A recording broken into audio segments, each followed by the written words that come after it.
Okay, I touched on this topic before and I want to touch on it again because I just cannot emphasize enough about the reports that have been made several times regarding synthetic hair that is primarily marketed to the Black community. Also, I want to share with you an excellent product to use directly on your skin that is a little bit safer than got to be glue spray. If this is something you'd be interested in hearing today, then stay tuned.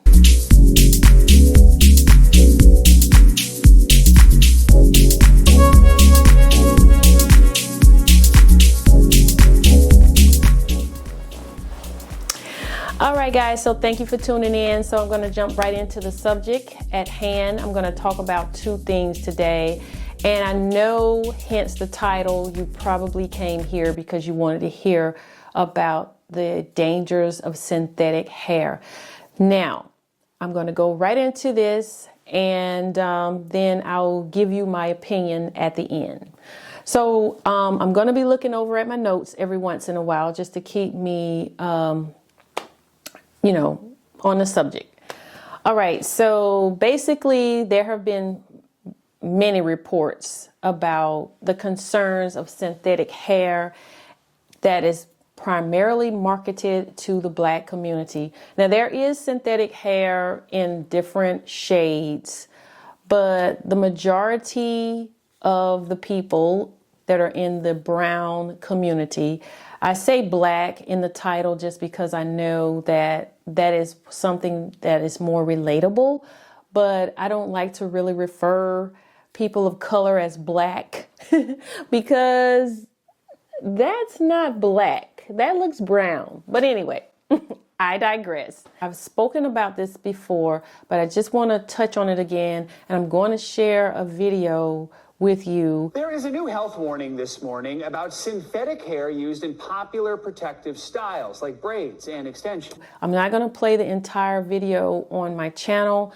but if you were interested in hearing more about that video, since it's not my video, I don't like to play a video in its entirety when it's not mine or when I didn't ask permission, but rather use it as a reference. And the findings were that 100% of these products contained carcinogens. Of course, carcinogens have the potential to cause cancer. 9 out of 10 contained lead, and all of them, 100%, contained VOCs, or volatile organic compounds. All of those, of course, known to potentially cause and have harmful health effects. If we put that in context, just look at the state of California. That means that 9 out of 10 of these products exceeded California's maximum recommendations for allowed lead by 600%. I just want to stress to you guys that synthetic hair, and it's not just the brown community, the people of color. It's not just people of color.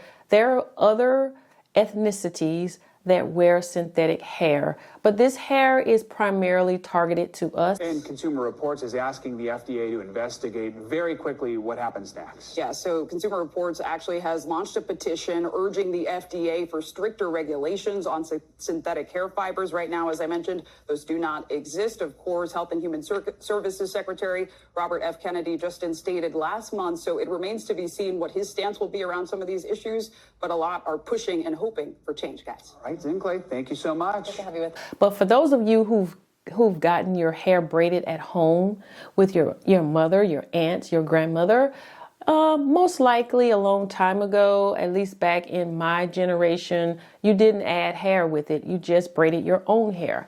Now, the reason for people using artificial hair when they're braiding their hair is that because the style actually lasts longer, because that synthetic material is very rough. It almost has the strength of a rope, like rope material.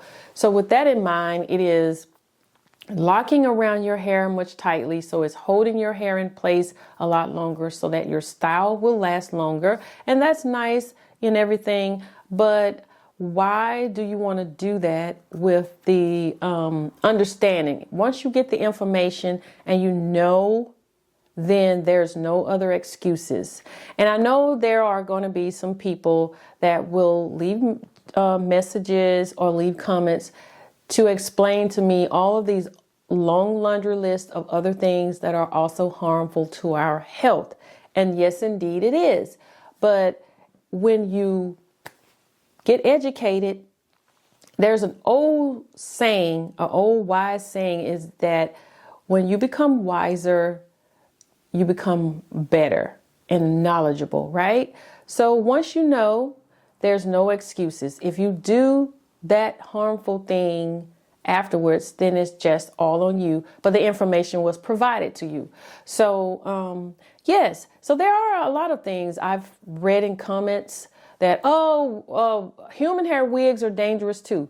Yes, they are. We're not talking about that. There are a lot of things that are dangerous to us. In fact, the food that we get from the grocery store, the food that we get from the farmers, local farmers, they're dangerous too. Pesticides, salmonella, I can go on. But the thing is that's important is that you take as many things as you can.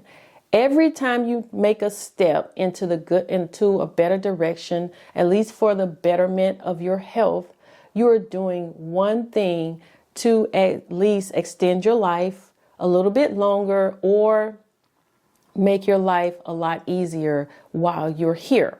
Okay, so that is the reason for the video. I'm just very concerned, and this video or my channel is going to be primarily about hair, wigs, human hair, your own biological hair. Those are the type of topics that you will see here.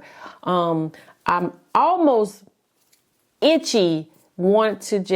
eager to talk about women today in general when it comes to the way we present ourselves to the world, because I've been looking at the news and I've been looking at the internet, on YouTube and everywhere. And the things that women wear today, or should I say not wear, has been a disgrace. But I digress today, okay? So back onto the topic. To make a long story short, we're talking about carcinogens that was made with this hair, that made this hair with carcinogens and lead. Those are the two main ingredients, and that is very, very dangerous to us. And if you've been here, been coming back, you're a repeated visitor, and you haven't subscribed yet, and hit that thumbs up and the notification bell, I would love for you to do that as well. Okay. So yes, we need to get away from this synthetic hair, because a long time ago, synthetic hair was not made with all of these harmful chemicals. And the reason they make them with this chemical is because they're trying to meet the demand of people consumers purchasing the synthetic hair. But if we just take a step back and put our health first, then they will start getting the message. All the makers of synthetic hair will get the message and start making it a lot healthier. Why do you think a lot of times certain foods cost more? Because there's not enough people purchasing it, right? And once it's purchased more, the prices can go down. So let's get rid of that synthetic hair. Let's just stop wearing that synthetic wigs, synthetic braids. And there is some braiding hair on the market now that is much, much healthier. And if I remember the link to that website, I will definitely put it in the description below. So look out for that. If you don't see it right away, then come back and check out this video again and look in the description, and it may be down there once I figure it out. Okay. And the very last thing I want to talk to you about before I go is one of the most healthiest, because the healthiest thing you can do is not put anything in your head, not put anything next to your skin. So one of the healthiest products to hold down your lace wig is the Bold Hold Liquid Gold. And I am not a sponsor of Bold Hold. I just like the product because it is one of the things that's intentionally meant to go against your skin where your lace will be applied. So if you want to get away from more harmful things, such as got-to-be glue spray, which is extremely harmful, it was not meant to apply your lace wig with it. It's just that in the beauty industry, especially women, we are so talented and we will figure out a way to make something work for us. Well, although got-to-be glue spray does work in terms of a temporary hold, you are spraying, listen loud and clear, you are spraying an aerosol can that is filled with formaldehyde directly to your skin to hold your lace down. Just take that in and think about it, okay? And I'm just not going to get into all the things that formaldehyde can do to your body when it gets into your bloodstream, because it will make this video a lot longer than I intended. So that's it, guys. Thank you for tuning in, and I hope to see you again. Hair, but a new study from Consumer Reports is raising serious concerns.